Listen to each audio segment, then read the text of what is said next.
Hello and welcome. I am Light, and this is my channel.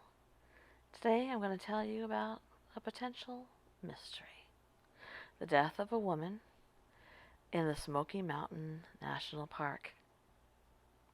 Before we get started, if you could, please give this video a thumbs up. It really helps my channel to be seen and to be recommended. And if you are not subscribed, please do so. Alright, let's delve into this, shall we? Susan Jenny Bennett was 62 years of age. She was an experienced hiker in the Great Smoky Mountains National Park and also a member of the Smoky Mountain Hiking Club. She was also well known for writing two books of fiction: a 2014 book, which was called The 12 Streams of LeConte, and in 2011 she wrote Murder at the Jump Off, and both of those books were based in the Smokies. Jenny also wrote an ongoing blog called Endless Streams and Forests, in which she documented many of her hiking outings and illustrated them with her photography. Jenny died near Porter's Creek. She had succumbed to hypothermia after taking a toxic dose of diphenhydramine, also known as Benadryl. She had apparently taken in an attempt to commit suicide. She'd been missing a week before her disappearance was reported and a search began. Officials found her body about 4 miles up the trail in the Lester Prong area of Greenbrier in the Great Smoky Mountains National Park. The authorities were convinced that Jenny had killed herself in the wilderness, but her friends aren't so sure. Which is where the mystery of Jenny's death begins. On March 31st, 2015, Jenny decided to leave North Carolina and move to St. Johnsbury, Vermont, due to her desire to live nearer to her sister in Massachusetts. Those who knew her described her as being excited by the move, and she was extremely looking forward to moving into the new home that she had purchased. It's been said about Jenny that there are few hikers tougher than her. She took on any challenge in the Smoky Mountains.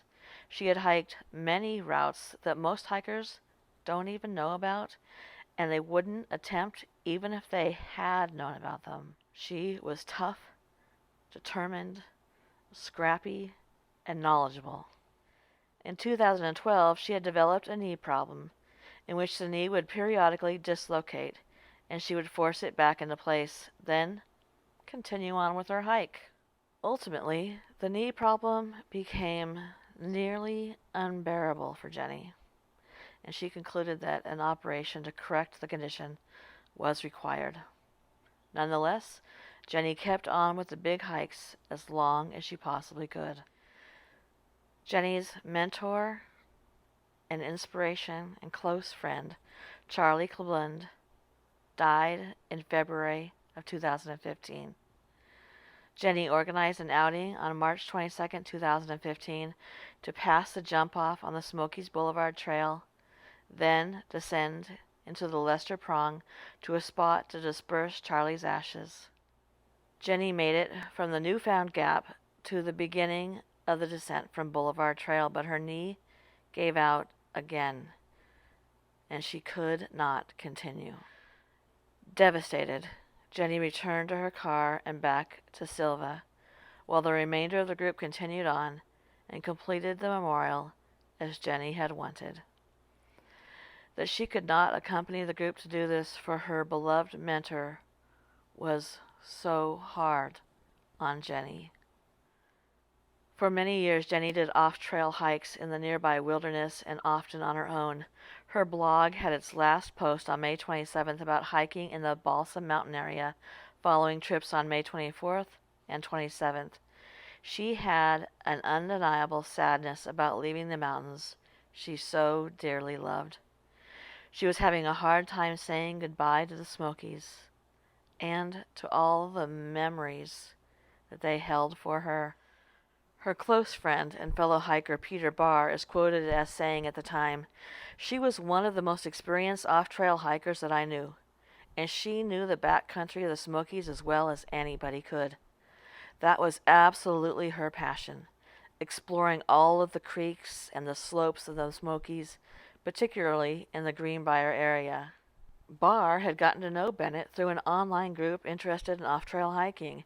He met her for the first time during a hike in the Greenbrier area, and he's quoted as saying, "Jenny was a really strong hiker, but could also talk off-trail exploration for hours and hours and hours," he said. "She was really fascinated with every single creek and every ridge in the Smokies, and in that particular region of the park had hiked almost all of them." She was supposed to have moved out of the house in Silva by Monday, June 1st, 2015. But when the prospective new renter came to the house, well, they found boxes, but no trace of her or her car. Her landlord and her brother contacted authorities, and she was subsequently reported missing to park rangers on Sunday, June 7th.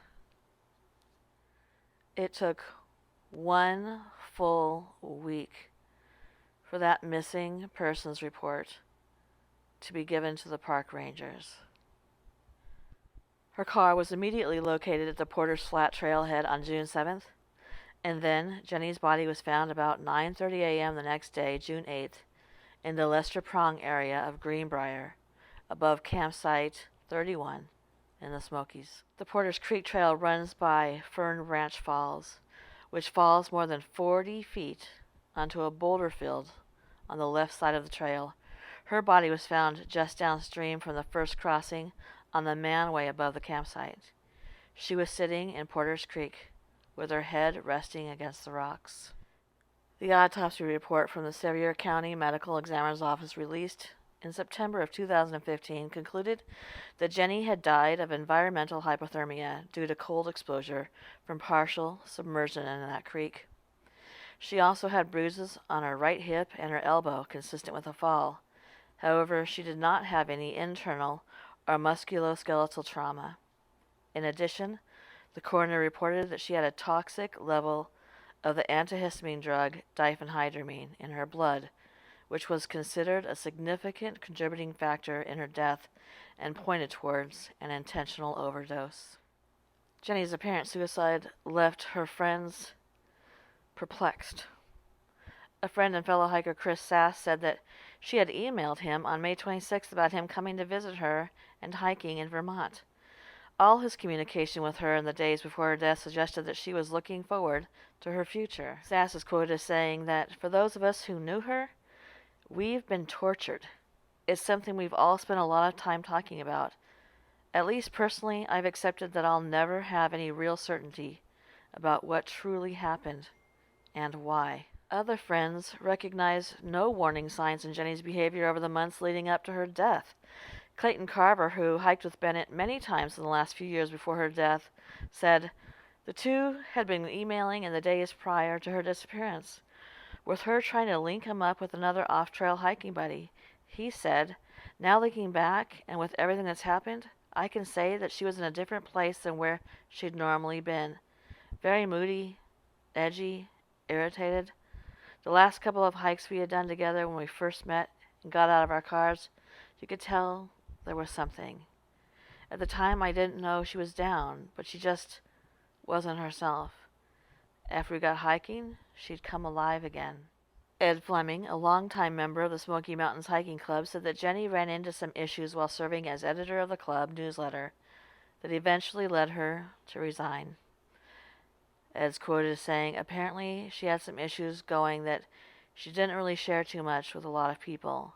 A lot of people, we think, should have seen the signs and been able to do something to help her. She didn't really want any help from anybody." The death of Jenny Bennett is very disturbing and sad. She seemed to be optimistic about starting a new life in Vermont, but at the same time, she was sad to be leaving the Smokies she loved so much behind. Was she sad enough to take a toxic dose of antihistamine?